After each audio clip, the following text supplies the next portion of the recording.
what have we thought of the first 4 episodes? What stood out in your mind? What's working? What's not? I feel like this whole war between the old gods and the new gods is still just gearing up, and we've not really seen any of the actual battles or war yet. And I think, that's something I'm looking forward to seeing for sure. And also how Shadow and Laura will then play into that. Because, we've seen the new gods, like with Lucy trying to recruit Shadow in the past. And, it'll be interesting to see if, he starts to sway more to one side than the other. Right now he's still with Wednesday, but, who knows, maybe something will happen there and he'll end up switching sides, or maybe he'll be some sort of just middle agent. And the tea leaves told Wednesday he's going to lose. Right. So that was interesting. Yeah. But then he says, that's just my fortune today. That was an interesting concept. We could have a whole conversation about whether or not fate can change and your fortunes can change. And that seems to be something that's really a motif in the story with the coins, right? Fortunes are changing a lot in this story. Well, do you think, so speaking of fortunes, we see, Sweeney gives him the coin. Yeah. His luck turns to utter garbage. We had a Final Destination homage, which is pretty funny, which is why you should never drive behind trucks that have a lot of things on them. Ever since I've seen Final Destination 2, I never do that. And then his luck gets thrown away, but now Shadow now has the moon, so maybe it's about preparing oneself or getting things that will enable you, the sacred implements, to use a term from Angels in America. Getting those things will maybe help in the battle. I don't know. Surely, like Perseus getting the invisibility hat and the flying, shoes before he goes off. Hercules has got to get his the blood to dip his super arrows in. And the impervious. Yeah, I think that in many ways this is that. He's gathering all the cool stuff he needs, the story is. One thing that jumped out to me is circling back to their relationship with Laura, between Laura and Shadow, is she calls him Puppy. Can I tell you that for the first 4 episodes... You thought it was Poppy? I thought it was Poppy. All of us, I think everybody did, right? And which is, because that's not uncommon. Yeah. And he's a big guy. But also, Puppy is actually the old Indo-European word for warrior. There was a warrior of 100 puppies, led by the mother of the puppies. So this was a structure of warriors that was led by not that there wasn't a paternal force, but the warriors, the group of 100, ancient Indo-European structure, all at least ceremonially drank the milk of the same mother. This one mother, and all blood feuds were ended if you drank from the same milk of the same mother, by the way. This is to the point of trying to tackle a mother and get a little bit so that your blood feud would end. Yeah. No joke. Wow. But anyway, so she, at first, seeing him as a puppy is interesting because when does Dane Cook's character, what's his name? Oh, my Lord. Whenever he comes and the seduction happens, it's when he's burying her pet. So he's the new pet, right? And Puppy, so he's a pet too. And so there's something really interesting about this, this woman pulling the strings of warrior boys. And if you see it, think about Sin City, for example. Perfect example of this manipulative woman that, the warriors would do anything for. And so he's very much in the service, early on, Shadow's in the service to her in this same kind of structural way. Yeah. Really weird little detail, but I was fascinated. No, that is fascinating because that's a change from the book, because my roommate is reading the book and he told me that it was she called him he told her to call him Puppy because they couldn't get any pets. So he's like, I'll be your puppy. Interesting. One thing that I'm particularly fascinated by with the cat that I think is going on with, I shouldn't call her what I call her in my head. What's the woman who consumes people? Vilquis. So I think she is like that. She has the effect that cats have on rats that have eaten cat poop and have gotten this famous bacteria in their brain that comes from eating cat poop. And that if a rat has eaten cat poop, it will literally walk right up to a cat and get eaten. Really? And actually they find that people that are in motorcycle accidents have a higher frequency of having this bacteria in their brain than the control groups, because this does make anybody more less risk averse who has this bacteria in their brain, and it can come from being very, very close to cats. And so there is something that maybe a fearlessness that comes with that, but I'm really interested in that, and that character that just kind of people just walk right up to their death like it's a bug into the light, and that's what cats literally do to rats when they this is definitely not selling me on getting a cat. But let's talk about Bilquis, since you mentioned her. Okay. One of my favorite characters for the time, the 2 seconds that we spent with her, in probably my second favorite scene of the show, the one that's been haunting you. I can't rewatch that scene. Where she basically devours a man during sex. Which, it's one of the first moments in the show where you're like, okay, like, they're going there. This is, we're dealing with deities that are sort of beyond our comprehension, but it's also playing on our fears as humans. And yeah, what did you, and then particularly when she goes to the museum and sees her form, and the jewels, where the jewels rise up as if they were on her body, I thought was really interesting, because we know that she's in sort of a lowly station. But yeah, what are your thoughts on Bilquis? I think she's getting ready to make some big moves for sure. Getting all charged up with these human lives, so she can do something. I don't know. Maybe she's getting ready for the war with. I'm guessing she's on the side of the old gods. I hope she's not against whatever side I am. Man. I'm telling you, I'm gonna have nightmares. But yeah, I mean, it'll be cool to see like what happens there. I'm not sure like what deity she's modeled after. But I mean, I don't know. She's a terrifying character, honestly. Yeah. I'm not quite sure who all. My suspicion is that there are several inspirations for that character, but there's one that stands out in my mind, and that's Kali. If you remember Kali Ma, from Indiana Jones, right? But Kali, if you see an image of her, she is taking babies from her womb, lifting them to her mouth, and eating them immediately. This is her iconography. So she represents. The closed cycle of life in the mother, right? The mother gives birth, but she represents the entire cycle of mortality. It all flows from her and through her. But she's also like, you might think of her as the earth, right? Womb to tomb, right? So you're born from the earth, but then you're buried back in the earth. And of course, the earth and the goddess have been associated in many, many cultures. Yeah. So in some ways, that seems to be what's going on. This Kali thing, but the other thing that's interesting is of course it's going, she's not eating them. No, she's not. Devouring was me being careful with my words. Right. Devouring them with a different set of lips. Yeah, that seem to probably have teeth as well, is my suspicion. Well, they're not in pain. The people who are getting, the men and women. That's true. Who are getting devoured or not. So they love their. Okay, so this brings up another amazing motif. Yeah. Sex and death.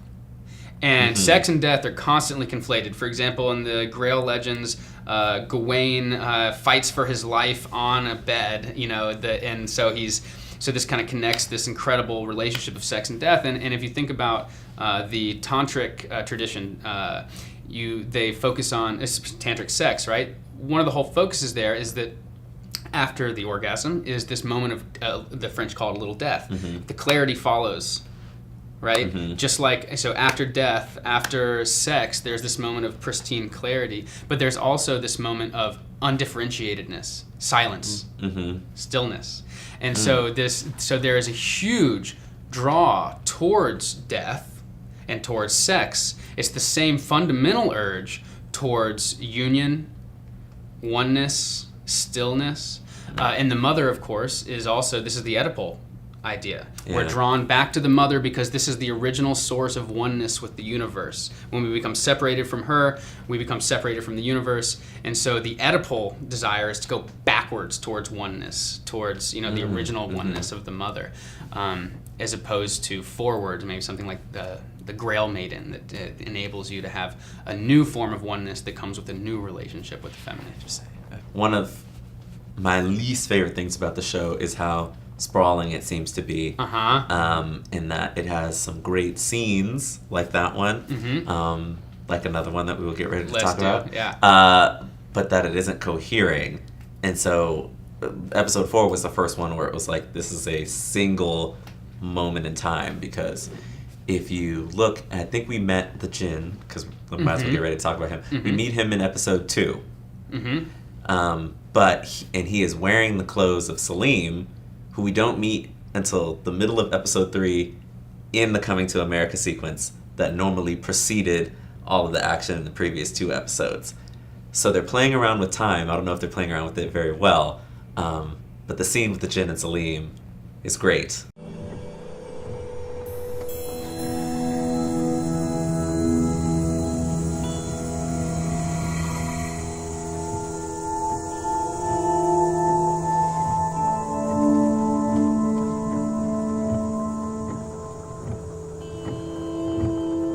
My grandmother once sworn that she had seen an Ifrit, or perhaps a Marid, late one evening on the edge of the desert. We had told her it was just a sandstorm, a little wind, but she had seen its face and its eyes, like yours, were burning flames. I think it was interesting because we've seen sort of the old gods and the new gods, and how we've only seen 2 of the new gods, but they're sort of living life completely unbothered. You know, Lucy pops up on the TV. Tech Boy is like saying that everything old is garbage, and and the old gods are like scraping by. Robin Banks. Yeah, Robin Banks. Working at cattle slaughterhouses, but not getting to use their former method with Chernobog. And the Jinn is stuck driving a taxi. Because he was even repressed in the old days. Yeah. And so it's like he's even more depressed about his further station in life. And so it's very interesting if you think about sort of the wish granting that comes with their sexual encounter, is like Salim, who is also very depressed about his life in America, everybody was like, oh, he's driving a cab. And I was like, you weren't looking at what the wish actually was. He wanted a way to make money in the country. Therefore, driving the cab is going to enable him to make money and stay in the country. Whereas selling trinkets wasn't really... Yeah, selling trinkets was not going to work. Anyway. He didn't even get to sell any. Yeah. So it was like, and the Jinn now is, free to go around the country, and he's sort of freed from in sort of their sexual encounter in that moment, freed both men.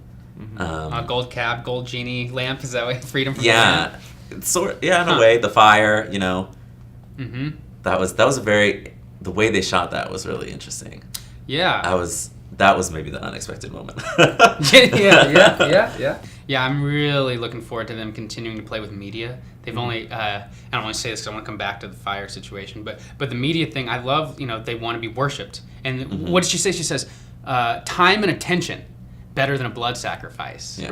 Right? Like they just want the time, and that is an amazing cultural statement, I think. And if you watch the Super Bowl, halftime show, it's like this thing is, it makes you want to get conspiratorial. Those things are so ritualistic and so worshipy of this weird scenario. But what I want to say about that scene with the fire. This plays on a really old motif of semen being associated with fire, and the masculine being associated with fire, and the feminine with the earth, the material. So notice that when you died to the woman consumption, the flames went out. Oh, right. He gave a flame. So the taking of the flame and the giving of the flame. Okay. And so you see the taking of the flame. This goes back to something like Meleager, right? When your firebrand burns out, you're dead. Like this association of your fire, your torch. When your candle's out. But adding, so now I'm going to say something that is definitely culturally dated. It's an old philosophy, but this is what the classical Greeks and Stoics believed, that women were like passive matter. And men were like fire and reason. Fire and reason were associated. This is why Prometheus stole fire, stole knowledge, the same thing, right? So there was this belief that the man's fire and reason went into the woman's womb and ordered everything around. Yes. And so the woman is the matrix of reality, the material of reality, the stuff. But the man is supposedly the reason, or this is what the fire represents. So it's so interesting, actually, though, it does play on this motif because the fire very clearly does go into him and kind of reprogram and redesign who he is in some way. Do you feel like the old gods maybe have more positive intentions for humanity than the new gods? I feel like they have less positive intention. And I'm not sure yet. I'm really interested because I feel like the tech boy, I think he clearly has no positive feelings for humanity. I think he wants to control. It seems very much like this kind of Illuminati eye conspiracy theory kind of attitude of or enemy of the state kind of like he can see through all eyes kind of thing. He makes me nervous, and he's actually, I expect him to become really interesting in the context of our contemporary culture, as our own fear of being spied on all the time. Right. Yeah, it's like, I almost feel like the humans are just kind of like pawns in this whole war. It's just kind of its separate thing going on above the human world, and the humans will play whatever role in it the gods need, but ultimately this is between deities with like two different kind of visions for the world, and you have the new gods with the vision of this kind of globalized, tech-driven world full of entertainment and spectacle and all the things we love in the modern world versus still spectacle. That's a great point, though. Yeah, and then it's like you have the old gods then almost trying to preserve what they had for so long and trying to protect what they created. Yeah, that's why I feel like the old gods don't have the best intentions. I think that it's interesting. God's always selfish. Well, yes. I mean, I think all of them are, but it's to how they view humanity in a way. I feel like the old gods have a sort of like these people are beneath me view.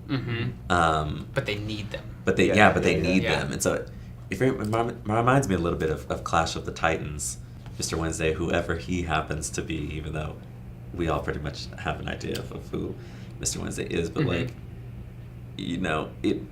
he's a con artist. I think he gets something out of conning people and, like, stealing the money and putting that whole thing on, but that has to be beneath him. Well, but at the same time, it's an expression of his character. He is a god of power, which means he gets what he wants by taking.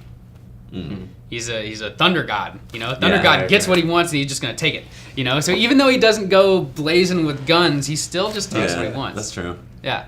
But it does seem much more egoless than you would expect this character to have been in ancient Greece, right? Much more humbled by the time and almost jaded and that kind of stuff. Yeah, I still don't entirely trust him. It's like I really, really like him, but I know that he's just like using shadow. And it's like part of me almost wants to see the humans come up and come out on top. Right. Back to Clash of the Titans. That's what happens there, right? Yeah. Well, there's this kind of interesting contract struck by humans and deities in the myth of Demeter and Persephone, because what happens is, Demeter's withholding all the rains, and it only matters because humans are dying, and that only matters to gods because when the humans are dying and they're not growing food, they can't make sacrifices to the gods, and the sacrifices are in jeopardy. So it goes back to this core Greek myth that the gods need humans to make their sacrifices to exist. And I think that one of the things that's fascinating about the new gods is that the worshiping is done unconsciously. They don't have to convince anybody to say blah, blah, blah. I need you to make sacrifice. No, just watch I Love Lucy. Right? Yeah. So the tech gods can be way more, they don't want to be known that they're deities, right? Whereas or at least that's my anticipation. Whereas the old gods, their whole approach was, I need to be known so people worship me. And now let's take this back to that motif of forgotten. Yes. That's horrifying to me. Going into the darkness, one of the ways of saying the darkness is forgotten. To be forgotten ever and entirely, that is like seriously, fearful darkness of death. But it also seems to be a core motif going on here, right? The deities need to be remembered and known, or at least the old deities do. So forgotten seems to be a huge mortal threat in this world. Belief was a really interesting theme. Like we also see that with shadow in the snowstorm. Yes. And he's yeah. like, he just wants to know whether or not he created this snowstorm. And, Mr. Wednesday is like, well, it's just, you can believe you're crazy or you can believe the world is crazy. And it's like all just a matter of faith and what you choose to make your reality. Why don't we could close with a commentary on the opening. Opening sequence. Yes, I love the title sequence. Yeah. It's nice that a show is actually doing a title sequence. Mm-hmm. A lot of them just hit you with like a jingle. It took me several episodes to decide what the hell I think's going on there. And now that I have an idea, I think it's a giant totem pole. Right. It's a giant totem pole. Yeah. But what is everything on the totem pole? It's like it's all these like new iconic images, but kind of clashing with these old traditional images as well. Like you have the Buddha in there, but then you also have like the crucified astronaut and like the old like Western hero. The Western guy, like even that. a car. Right. Yeah. So I took this class in grad school and I was getting my PhD in myth, and one of the last classes was called God Complex, and we're looking at all these things that we put in the structure of the mind that has previously been reserved for God.